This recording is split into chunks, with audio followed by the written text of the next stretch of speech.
Did I go too far proving a hygiene point to my father? This situation has been building for so long that I honestly do not know anymore if I handled it badly or if I finally did what needed to be done. I am 22 and still living at home with my parents and my younger sister, who is 14. We share a small apartment with only one bathroom, which means all four of us are constantly using the same space. The issue is something that sounds small at first but has turned into a daily source of frustration. My father refuses to lift the toilet seat when he uses the bathroom, and he regularly leaves it dirty. It is not just a visual problem. It smells, it is unpleasant, and it means that every time the rest of us need to use the bathroom, we have to stop and check before sitting down. My mother, my sister, and I have all asked him repeatedly over the years to be more careful or at least clean up after himself, but he either brushes it off or ignores us entirely. At one point, when my sister was much younger, she sat down without thinking and ended up with a skin irritation, which made the whole situation feel even more serious. Still, nothing changed.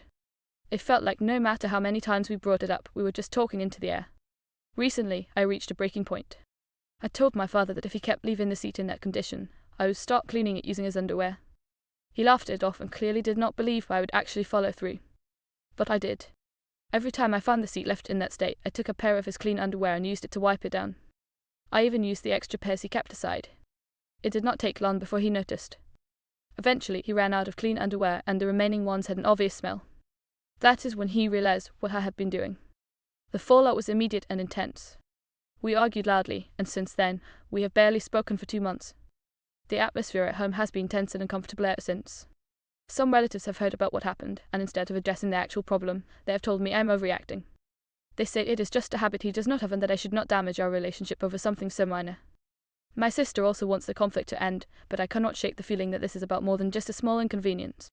It feels like basic respect and hygiene in a shared space. I know what I did was extreme. I am not pretending otherwise. But after years of asking and being ignored, I felt like nothing else was getting through. At the same time, this standoff is starting to wear on me, and I can feel how much it is affecting the household. Now I am stuck wondering if I crossed a line that I should not have, or if standing my ground in such a drastic way was the only way to be heard.